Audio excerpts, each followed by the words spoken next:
Welcome to St John's for our weekly update. Today I'm in the North Aisle and behind me are some more pieces of this wonderful exhibition that features the wildlife of the Toondah wetlands. This week is Reconciliation Week and it's also the week of prayer for Christian unity.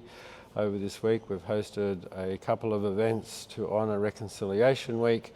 And tomorrow we host the service for the week of prayer for Christian unity.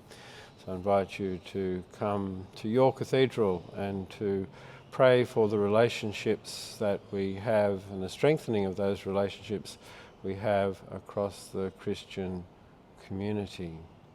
Other events that we have this week include wine before breakfast tomorrow, something that happens on the first Friday of every month, the opportunity to make Eucharist together and then enjoy breakfast.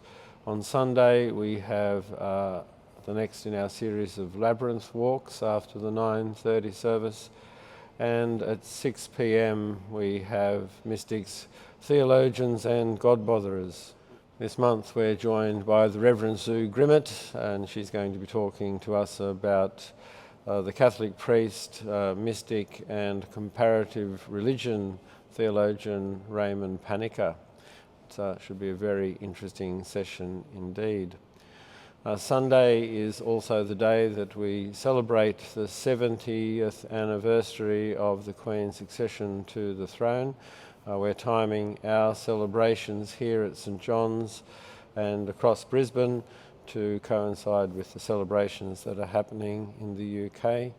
And so to that end, we're hosting a special service of Thanksgiving at 2 o'clock on Sunday afternoon. The Governor will be in attendance, as well as representatives of the community. So an opportunity to enjoy beautiful music and also to celebrate an incredible milestone in the Queen's life and the life of the countries that make up the Commonwealth. Sunday is the feast of Pentecost. It's the day when the Easter season comes to a close, a day when we look back at this magnificent Easter season and give thanks for the resurrection and the way the resurrection transforms life and invites us to be people who are a transforming presence.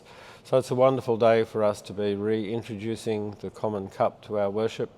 The common cup will be distributed at a distance from the bread.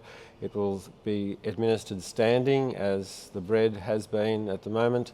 The communion rails will return in due course, but we need to, at this time, give people the opportunity to maintain distance from one another, which is really good practice given that COVID still is a significant presence and is still causing a lot of illness in our community.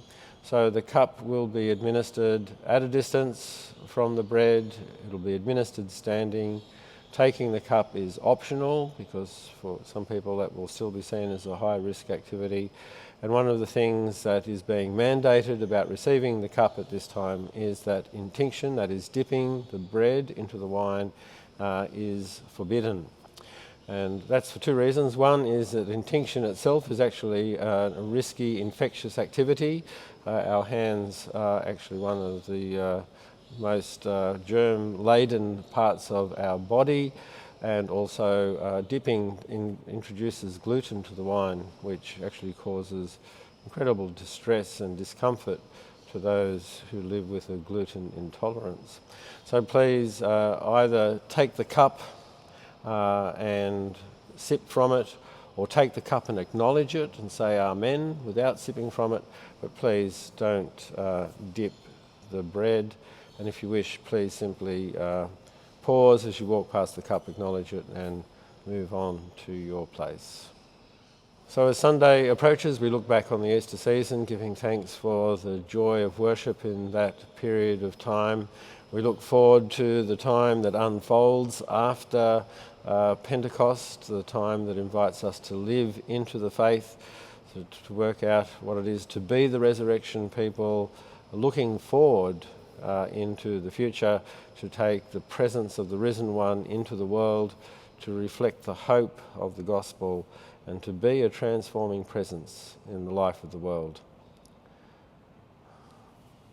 Peace be with you.